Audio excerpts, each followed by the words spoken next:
உறவுகள் அனைவருக்கும் வணக்கம். சேரன் நிலா கையை பிடிச்சி மன்னிப்பு கேட்டுறாரு. ஐயோ அண்ணன், அதெல்லாம் விடுங்கண்ணே, இதெல்லாம் என்ன இருக்கு, விடுங்க அப்படின்னு சொல்லிட்டு கையை தட்டி விடுறாங்க. அதுக்கப்புறம் இல்லப்பா நான் பண்ணது தப்பு அப்படிங்கிறாங்க. அங்கே ஒரு பாச போராட்டம் நடக்குதுங்க. அப்படியே எல்லாரும் நெகிழ்ச்சி ஆகிறாங்க.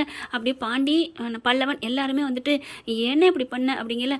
இல்லடா தெரியாமல் பண்ணிட்டேன், சரி விடுங்க, என் அண்ணனை பற்றி யாரும் பேசக்கூடாது, நான் அண்ணன் தங்கச்சியும் அடிச்சுக்குவோம் குடிக்குவோம், இதெல்லாம் நீங்கள் பேசக்கூடாது, போங்க போங்க அப்படிங்கிறாங்க. சோழன் சிரிக்கிறாங்க. பரவாயில்லையே அப்படின்னு சொல்லிட்டு அடுத்து பல்லவன் வராரு. அண்ணே, எவ்வளோ சண்டையிலையும் உங்களை மட்டும்தான் வெறுப்பாங்க, ஆனால் நேற்று நைட்டு உங்களை மட்டும் கூட்டிக்கிட்டாங்களே அப்படின்னு பல்லவன் சொல்கிறாரு. டே விடுடா, என் மேலே பாசமாக இருக்கு, உனக்கு பிடிக்கலையாடா? அண்ணே உங்கள் மேலே பாசமாக இருந்து நல்லா இருந்தால் தான் இந்த வீட்டில் அண்ணி இருப்பாங்க அப்படின்னு சொல்கிறாங்க. அப்புறம் என்னடா அப்படிங்கிறாங்க. என்னப்பா நீ வேலைக்கு போகலையா? நான் போகலண்ணே, அங்கெல்லாம் நான் போக மாட்டேன் இனிமேல். ஏங்க நீங்கள் பயப்படுறீங்க? அவன் இனிமேல் வாயே திறக்க மாட்டான். ஐயோ திறக்கிறானா இல்லையோ, எனக்கு வேணாம். அங்கே போனாலே அவன் பேசுனது, அங்கே ஏன் 5 ஆம்பளைக்கு மத்தியில் இருக்கிற, நான் உனக்கு வீடு வாங்கி தரேன் வந்துரு, இதெல்லாம் தான் எனக்கு நினைப்பு வரும், நான் போக மாட்டேன் அப்படிங்கிறாங்க. ஒரு வழியாக நிலாவை சமாதானப்படுத்துகிறாங்க. இங்கே பார்த்தீங்கன்னா கரெக்டாக மறுபடியும் காலையில் லொட்டுன்னு லொடியங்காட்டி வந்து நிற்கிதுங்க இந்த வானதி பிள்ளை. பார்த்தோன்னே இங்கே எதுக்கு வந்தா அப்படின்னு நடேசன் கத்துறாரு. எதுக்கு வர்றாங்க? நான் என் பாண்டியை தேடி வந்தேன், இவருக்கு பாண்டி அப்படியே அந்தரத்தில் இவளுக்கு கிடச்சிச்சு, இவங்க ஆயா அப்படியே கையில் வாயிலேருந்து எடுத்து கொடுத்துச்சு பாருங்க, ஏன் பாண்டியை பார்க்க வந்தேன்ட்டு வர்றா. வந்த கையோட பார்த்தா நிலா செம்ம காண்டாடுறாங்க. எங்கே வர்ற அப்படின்னு கேட்க, என்ன எதுக்கு அதிகாரம் பண்ணுறீங்க, நான் இந்த வீட்டுக்கு வருவேன், நான் பாண்டியோட காதலி தானே. ஆமாம், காதலிக்கெலாம் வீட்டில் உரிமை இருக்குது, அதிகாரம் இருக்குன்னு யார் சொன்னா?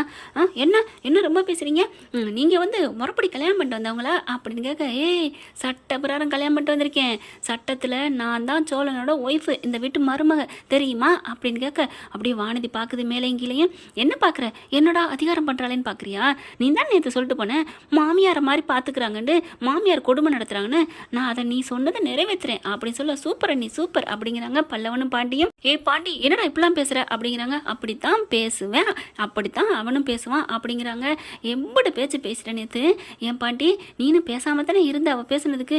ஐயோ அண்ணி அப்படிலாம் இல்லை அண்ணி, நான் என்ன பண்ணுறது, நான் அவளை அடக்கிக்கிட்டு தான் இருந்தேன். ஐயோ என்ன பாண்டி, நான் உனக்காகத்தான் பேசினேன், நீ எனக்கு பேசவே மாட்டேங்கிற அப்படின்னு வானதி கத்துது. அடுத்து நடேசனும் வந்துடுறாரு. ஏம்மா தவக்கலை மாதிரி துள்ளிக்கிட்டு வரியே, இந்த வீட்டுக்கு நீ மருமகளா வரங்காட்டிலுமே இந்த போடு போடுறியே, வந்தினா என்னென்ன பண்ணுவ அப்படிங்கிறாங்க. அடுத்து பார்க்குறாங்க நிலா. இங்கே பார், என் அண்ணன் நானும் என்ன வேணாலும் பண்ணிக்குவோம். சேரன் அண்ணாவை திட்டுறீங்களே அது மட்டும் நியாயமா? என்ன நியாயமா? என் அண்ணன் சோழனை கடத்தி வச்சு அடித்தாங்க, அப்போ அவர் பண்ணது தப்புன்னு தெரிஞ்சுட்டு தூக்கி போட்டு வந்தவன்னா, அண்ணன் அம்மா அப்பான்னு பாசமாக கூட்டி கொண்டே வச்சுருந்தாங்க, அப்படி இருந்து தப்பு தானே திட்டிட்டு வந்தேன் அப்படிங்கல.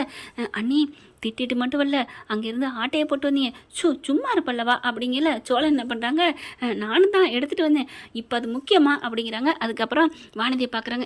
இங்கே பாரு வானதி, நம்ம வீட்டுக்கு போகிற இடம் நல்லபடியாக நம்ம பார்த்துக்கிட்டு, நம்மளை மாதிரி ஒருத்தி இந்த வீட்டுக்கு வந்ததுனால அவங்க பெருமைப்படணும், இப்படி ஒரு பொண்ணு கிடைச்சதுனால நமக்கு சந்தோஷமாக இருக்குது அப்படின்னு அவங்க நினைக்கணும். ஆனால் நீ வர்றதுக்கு முன்னாடி இம்புட்டு பேசிட்டியே அப்படின்னு சொல்ல பாண்டி பார்க்குறாங்க. ஆமாம் அண்ணி நீங்கள் சொல்கிறது சரிதான். என்ன ஆமாம் அண்ணி, நான் உன் மேலே உசுரா வச்சுருக்கேன்டா அப்படிங்கல. உசுரா வச்சுருந்து என்ன புண்ணியம், மனசை புரிஞ்சு நடந்துக்கிட்டியா? வீட்டில் 50 சண்டை நடந்துட்டு இருக்கு, இப்படியா கொளுத்தி போட்டு போகிற மாதிரி பேசுறது, எனக்கு என்னமோ சரிவல்ல, நீ பாடத்தை மாற்றிக்கோ அப்படிங்கிறாங்க. என்னது பாடத்தையா? ஆமாம், மனசுக்குள்ள கெட்ட புத்தி இருக்குது, அதை மாற்றிக்கோ, அப்படி இருந்தால் தான் பாண்டி வாழ்க்கை நல்லாயிருக்கும், பாண்டி அவ்வளோதான் நான் சொல்லுவேன் அப்படின்ட்டு கிளம்புறாங்க. அப்படி பார்க்குது வானதி. பாரு பாண்டி, இவங்க பேச்செல்லாம் கேட்காத, இங்கே பாருடி, எனக்குமே அதான் தோணுது, உன்னை கல்யாணம் பண்ணிட்டு நான் தினம் சித்திரவதை அடைய போகிறோன்னா எனக்கே பயமாக இருக்குது அப்படிங்கிறாங்க. இங்கே ராகப்பை போட்டு அடித்ததுனால செம்ம காண்டாகிறாரு. அவனை நான் சும்மா விட மாட்டேன் அப்படின்னு சொல்லிட்டு எங்கடா போறான்னு சொல்லிட்டு ஆளை வச்சு பார்த்துட்டு இருக்காங்க. பார்த்துட்டு கரெக்டாக இவர் சவாரி போயிட்டு இருக்காரு. போன கையோட என்ன பண்ணுறாங்க, விட்டு ஏற்றிடுறாங்க, அட்டி தூள் கிளப்பி விட்டுறான், நஞ்சிருது, காரு ஆக்சிடென்ட் ஆயிடுதுங்க. தூக்கி கொண்டே ஆஸ்பத்திரியில் போட்டு கால் பண்ணிடுறாங்க. எல்லாம் அலறி அடித்து ஓடுறாங்க. சோளான்னு அழுகுறாங்க. என்னாச்சு சோளா, உனக்கு ஒன்றும் ஆகுது சோளா, நான் இருக்கேன் அப்படிங்கல. அவங்களுக்கு கொஞ்சம் கொஞ்சமாக நினைவு இருக்குது. நான் இருக்கேன்னு சொல்கிறாளா, அந்த நினைவில் கூட, அந்த இதில் கூட, அதாவது காவேரி விஜய்க்கு எப்படி வருது நினைப்பு, அந்த மாதிரி நிலாவோட நினப்பு வருதுங்க. அந்த சொல்கிறது காதில் விழுகுது, நான் இருக்கேன் அப்படின்னு சொல்கிறது.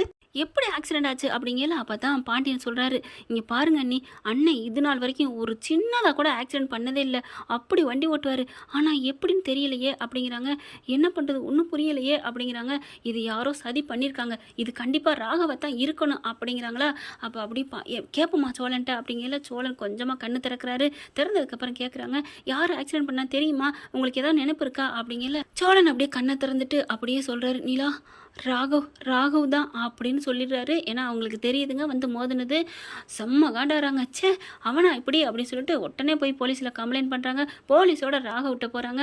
ராகவ் நிலா பார்த்தன வாங்க நிலா என்ன அப்படிங்களா, அடைச்சி நிலா ஒரு மனுஷனா கைது பண்ணுங்க அப்படின்னு சொல்ல ராகவை கைது பண்ணுறாங்க. ஏன் ஏன் என்ன எதுக்கு என்ன எதுக்குன்னு நினைக்கிறியா, என் புருஷன் சோழனை ஆக்சிடென்ட் பண்ணல அதுக்கு தான் அப்படின்னு சொல்ல, என்னது நான் என்ன பண்ணேன், நான் ஒன்றும் பண்ணலையே அப்படின்னு சொல்லிட்டு மனசுக்குள்ளே ஐயோ சொல்லிவிட்டானா பார்த்துட்டானா தெரிஞ்சிருச்சா, ஏன் சோழனுக்கு ஏதாவது ஆயிடுச்சா, உயிரோடு தான் இருக்காரா அப்படின்னு கேட்க, என்னது ஆயிடுச்சா ஆக்சிடென்ட் பண்ணேன்னு தானே சொன்னேன், அவருக்கு நல்லா இருக்காரா அப்படி இப்படிலாம் கேட்குற, அப்போ ஆள் அந்த மாதிரி போயிடுவாருன்னு தெரிஞ்சுதான் திட்டமிட்டு போட்டு தள்ளினியா, அவ்வளோக்கு வேகமாக ஆக்சிடென்ட் பண்ணியா அப்படின்னு கேட்க, அப்படி பார்க்குறாங்க. இல்லை அப்படிங்கிற போலீஸ் கைது பண்ணி கொண்டு போயிடறாங்க. போலீஸ் ஸ்டேஷன்லேயும் கொண்டு போய் வச்சிடறாங்க. இங்கே பாரு ராகவ், உனக்கு எனக்கும் கல்யாணம் ஆகாதுன்னு நான் திட்டவட்டமாக சொல்லிட்டு போயிட்டேன். அது வந்து நீ என்னை வந்து அசிங்கப்படுத்தின அப்படிங்கிறக்காக தான் என் புருஷன் உன்னை வந்து அடித்தது.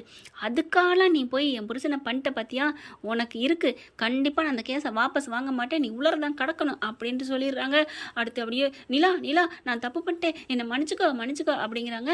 இங்கே சோழனுக்கு நல்லபடியாக இருந்து வீட்டுக்கு வந்துடுறாங்க. அப்போ பார்த்தீங்கன்னா ஆளை அனுப்பி விட்றாங்க. தயவு செஞ்சு கெஞ்சி கேட்குறோம், கேஸை வாபஸ் வாங்க, பாவம் ராகவ் சார் அப்படிங்கிற சோழன் பார்க்குறாங்க. போனால் போயிட்டு போகுது, கேஸை வாபஸ் வாங்கி விடுமா அப்படிங்கிறாங்க. என்ன சோழா உனக்கு கொஞ்சம் கூட கோவம் இல்லையா, எங்க கோவம் வந்து அடிச்சு நைய பேர் தட்டிட்டு வந்தாச்சுல, அப்புறம் என்ன கேஸை வாபஸ் வாங்க போயிட்டு போகிறான் அப்படின்னு சொல்லவும் போய் கேஸை வாபஸ் வாங்குறாங்க. இங்கே பார், என் புருஷன் சொன்னக்காத்தான் உன்னை இப்போ விடுதலை பண்ணுறேன் சரியா அப்படின்னு சொல்லிட்டு நீ வா சோழன் அப்படின்னு கையை உள்ளுக்க கொடுத்துட்டு கெத்தா வெளில வராங்க. அப்படியே அப்படின்ற மாதிரி ராகவ் பார்க்குறாங்க.